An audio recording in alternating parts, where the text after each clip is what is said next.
Hello दोस्तों, आप सभी कैसे हो। मैं आपका दोस्त वीरेंद्र सोलंकी अपने YouTube channel Virendra Solanki math classes पर आज यूपी बोर्ड 9th क्लास की मैथ चालू करने वाला हूँ और उसका फर्स्ट चैप्टर है संख्या पद्धति।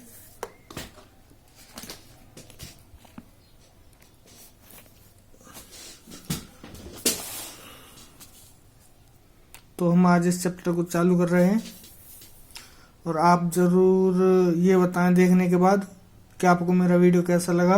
अगर इसमें किसी भी तरह की कोई भी आप चेंजिंग चाहते हैं तो कृपया करके मुझे ज़रूर बताएं, अपना फीडबैक कमेंट बॉक्स में ज़रूर दें। चैप्टर 1 का नाम है संख्या पद्धति। तो आज हम संख्याएं पढ़ेंगे। संख्याएं कितने प्रकार की होती हैं और उनके क्या क्या गुण होते हैं, क्या क्या उनकी पहचान होती है। तो देखो, इसमें संख्याएं 6 प्रकार की होती हैं। नंबर 1 प्राकृतिक संख्या, नंबर 2 पूर्ण संख्या, नंबर 3 पूर्णांक, नंबर 4 परमेय संख्या, नंबर 5 अपरमेय संख्या और नंबर 6 वास्तविक संख्याएं। तो हम पहले नंबर पढ़ते हैं प्राकृतिक संख्याएं। प्राकृतिक संख्याएं क्या होती हैं? देखो, यहाँ पे हमने संख्या रेखा प्रदर्शित की है। इसको क्या बोलते हैं? पेन कहाँ है? इसको बोलते हैं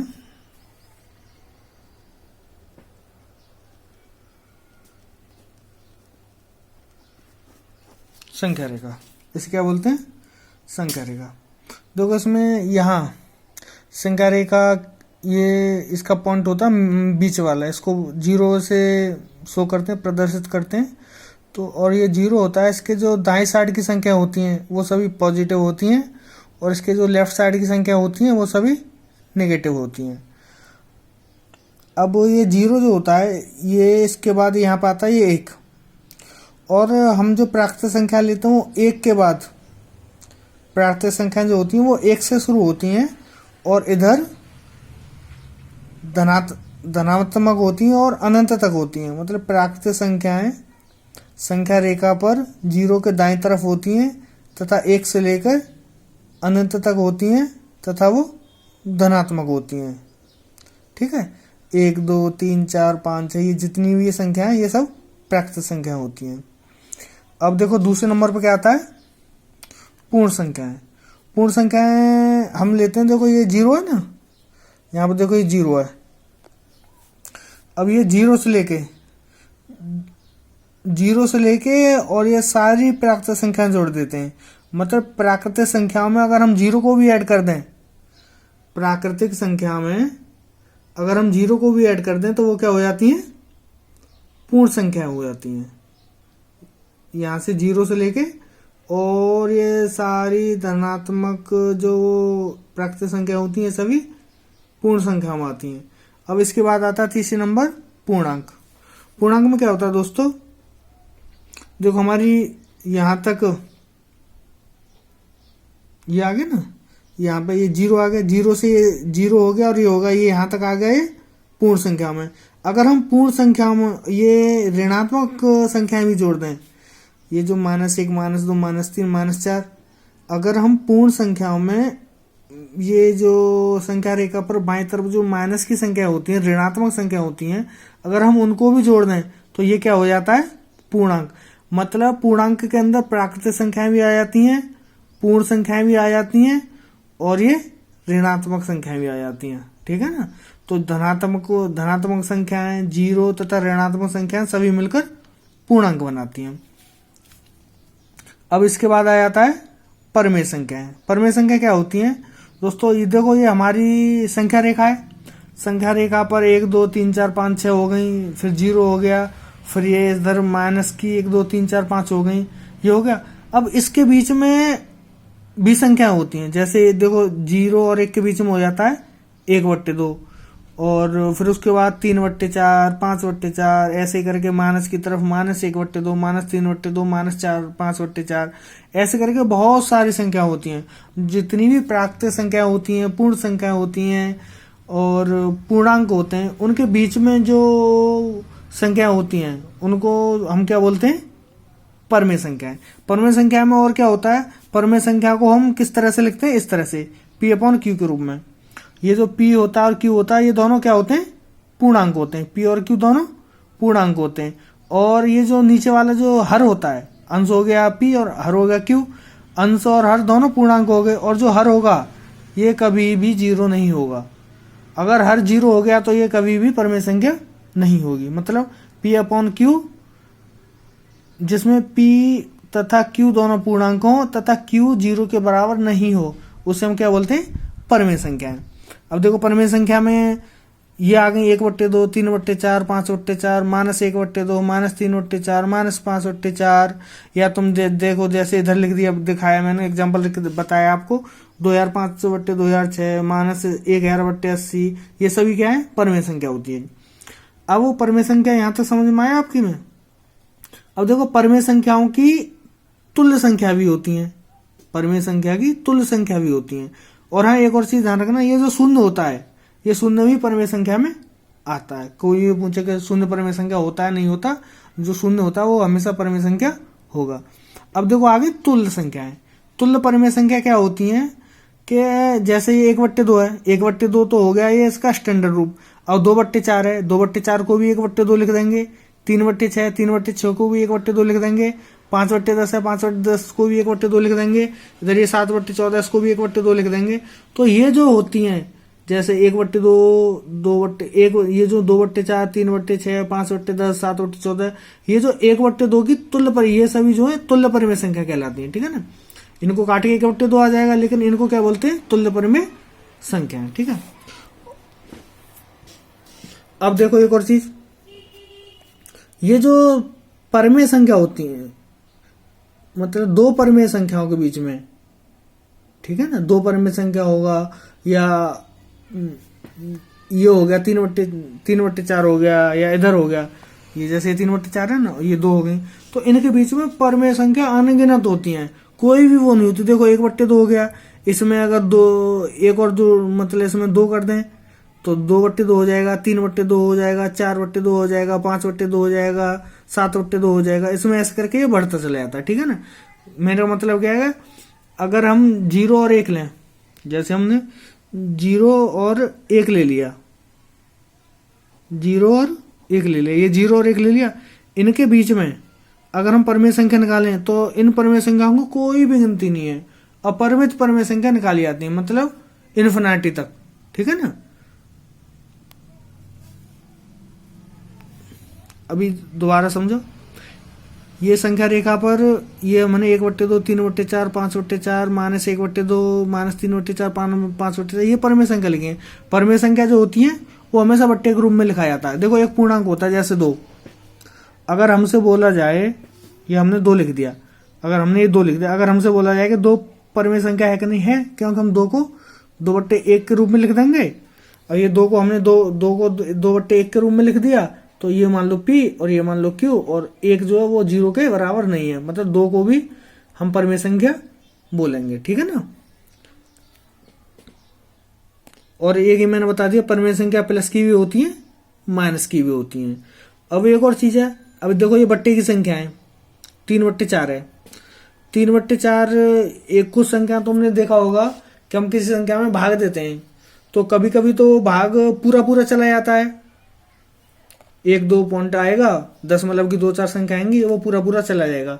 कुछ संख्याएं ऐसी होती हैं जिसमें हम भाग देते हैं, अगर हम भाग दें तो वो क्या होती हैं, पॉइंट के बाद 2-3 बार जाएगा, फिर उसके बाद दोबारा वही रिपीटेड होती रहती हैं।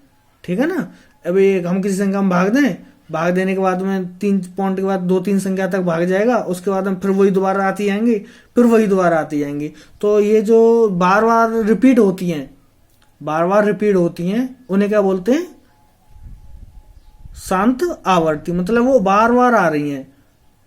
ठीक है ना,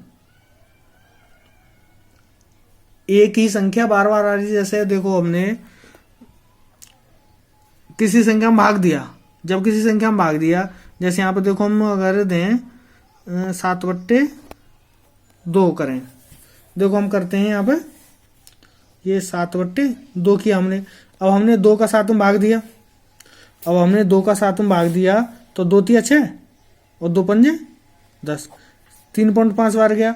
अगर यही हम अगर 8 में 3 का भाग दें, 3 दूनी 6, 3 6 18, 3 6 18, 3 6 18, 3 6, ये बार बार चलाते जाएगा, मतलब बार बार 6 आ रही है ना।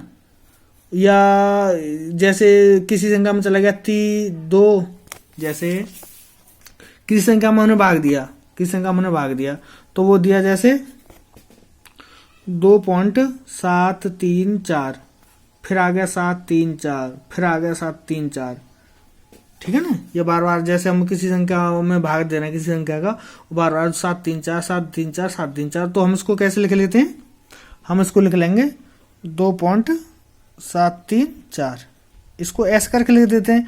मतलब क्या है कि ये इसका बार बार रिपीटेशन हो रहा है, तो जब बार बार रिपीटेशन हो रहा है तो उसको क्या बोलते हैं, शांत। मतलब एक वही 7 3 तक जा रहा है, बार बार वही संख्या आ रही है, मतलब ये नहीं कि हर बार नई संख्या आ रही है, ऐसा कुछ नहीं है। तो मतलब संख्या रुक गई है, 7 3 4 पर सवाल रुक गया और बार बार वही संख्या लौट फिर के आ रही है, तो इसे क्या बोलते हैं, शांत आवर्ती।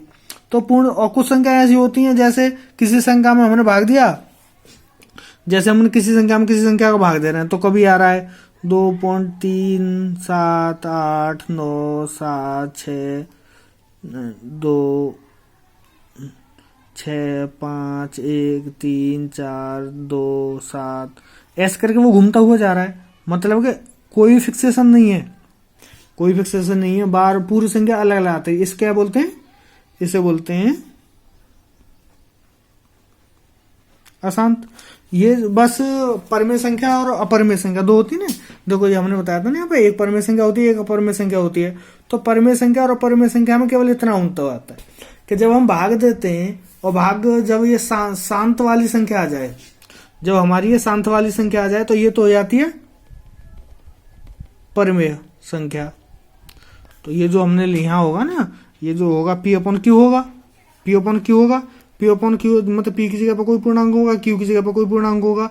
और जब हम इस Q का P में भाग देंगे और ये जब ये बार बार ये शांत संख्या आ जाती है, तो इसे P, ये जो P/Q होगा ये होगा परमेय संख्या।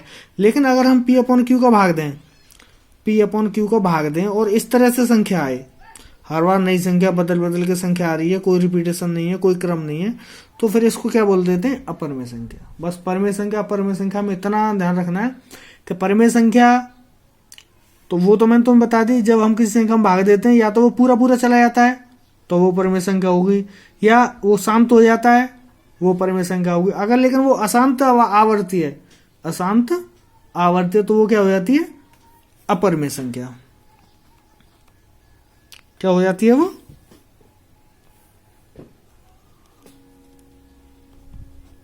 हो जाती है अपरमेय संख्या, ठीक है ना। वो क्या होती है, अपरमेय संख्या। अपरमेय संख्या एक तो देखो ये समझ गए तुम, जो अशांत होती हैं वो अपरमेय संख्या होती हैं, और जो अंडर रूट वाली संख्या होती हैं, जैसे ये होगा √2, √3, √5, √7, √11, ये जो संख्या होती हैं ये भी अपरमेय संख्या होती है। अंडर रूट वाली अपरमेय संख्या होती है, और ये जो अशांत वाली जो P/Q रूप में जो होती हैं ये भी अपरमेय संख्या होती है, ठीक है ना। अब आगे देखो यहाँ पे वास्तविक संख्या है। वास्तविक संख्या क्या होती हैं, अगर हम प्राकृतिक संख्या, पूर्ण संख्या, और तुम्हारा देखो ये पूर्णांक हो गया, परमेय संख्या हो गई और अपरमेय संख्या हो गई, अगर हम इन सब को देखा जाए और इन सब को एक जगह इकट्ठा कर लिया जाए, तो जो इकट्ठा करके जो हमारा क्या बनता है उसे समुच्चय बनता है, जो इकट्ठा करके जो समुच्चय बनता है उसे क्या बोलते हैं, वास्तविक संख्याएं, ठीक है। देखो अब देखो एक बार और सुन लो, प्राकृतिक संख्या समुच्चय में क्या आती है, 1 2 3 4 अनंत तक, ये जो समुच्चय बनता है ये होता है प्राकृतिक संख्या है, ठीक है ना। अब एक समुच्चय ये हो गया। अब अगर हम 0 और जोड़ दें 1 2 3, अगर हमें एक समुच्चय बना दें तो ये हो जाता है हमारा पूर्ण संख्या है। अगर हम इसी में -1 -2 -3 0 1 2 4 ऐसे करके हम ये समुच्चय बना दें, ठीक है, इनसे माइनस वाली भी आ गई, तो ये हो गया पूर्णांक संख्या है। परमेय संख्या ये जो बट्टे वाली संख्या होती हैं, और ये केवल 2 3 4, ये भी देखो 1 2 3 4 5 ये जो होती हैं ये भी परमेय संख्या होती हैं। ये होती हैं, ये भी परमेय संख्या होती हैं, जीरो भी परमेय संख्या होता है, और ये जो बट्टे वाली संख्या होती हैं ये भी परमेय संख्या में आ जाती हैं। लेकिन परमेय संख्या में बट्टे वाली आती हैं और अपरमेय संख्या में भी बट्टे वाली आती हैं। तो इसका क्या होता है, जब अगर हम बट्टे वाली संख्या का हम भाग दें तो या तो भाग पूरा पूरा चला जाए, या फिर वो एक शांत हो जाए, शांत वाला भाग जो बोलते हैं ना, शांत मतलब आवर्ती, ठीक है, शांत आवर्ती, इसका बोलते हैं शांत आवर्ती। मतलब एक ही संख्या लौट फिर के बार बार आ रही है, देखो यहाँ आ गया, यहाँ आ गया, यहाँ आ गया, वही आ रहा भाग देने पे, तो इसका क्या बोलते हैं, परमेय संख्या है, शांत परमेय संख्या है। और क्या होता है परमेय संख्या में, ये तुल्य परमेय संख्या भी होती है, एक तरह बोलते हैं 1/2 की तुल्य परमेय संख्या बनाओ। अगर जैसे सवाल आ गया 1/2 की तुल्य परमेय संख्या लगो, तो 2/4, 3/6, 5/10, 7/14, ऐसे करके हम इसकी तुल्य परमेय संख्या लिख देंगे, ठीक है ना। अब आगे अपरमेय संख्या कौन सी होती है, एक तो ये देखो हमारी ये √2, √3, √5, √7, √11, ये जो होती है ये अपरमेय संख्या होती हैं। और ये जो अशांत वाला जो होता है, अगर हम किसी संख्या का किसी संख्या हम भाग दें और हर बार उसका कोई भी कहीं पे भी रिपीटेशन नहीं हो रहा, हर बार नई नई संख्या में भागफल आ रहा है, नया नया शेषफल आ रहा है, बार बार नई संख्या आ रही है, तो उसे क्या बोलते हैं, अपरमेय संख्या। और फिर अगर हम सभी संख्याओं को जोड़ दें, अगर हम कुछ समुच्चय बनाए और NWZQ, मतलब ये हो गया तुम्हारा प्राकृतिक संख्या, ये हो गया तुम्हारा पूर्ण संख्या, ये हो गया पूर्णांक, ये हो गया अपरमेय संख्याएं, ठीक है ना। और ये परमेय संख्या और ये अपरमेय संख्या, अगर हम इन सबको एक समुच्चय में लिख दें तो इसको क्या बोलते हैं, वास्तविक संख्या। ठीक है दोस्तों, बस आज के लिए इतना ही। थोड़ा सा मुझे पता है वीडियो में प्रॉब्लम आ रही है, मैं थोड़ा सा ऐसे ही अभी स्टार्ट किया है ना, तो अभी मेरे पास ना कैमरा है ना मेरा माइक है, तो बस मोबाइल को हाथ में लेकर और तुमको पेज पर समझा रहा हूँ। इसके लिए अभी थोड़ा टाइम लगेगा, फिर भी आप ज़रूर देखने के बाद बताएं आपको मेरा वीडियो कैसा लगा, फीडबैक अपना ज़रूर दें। जय हिंद दोस्तों।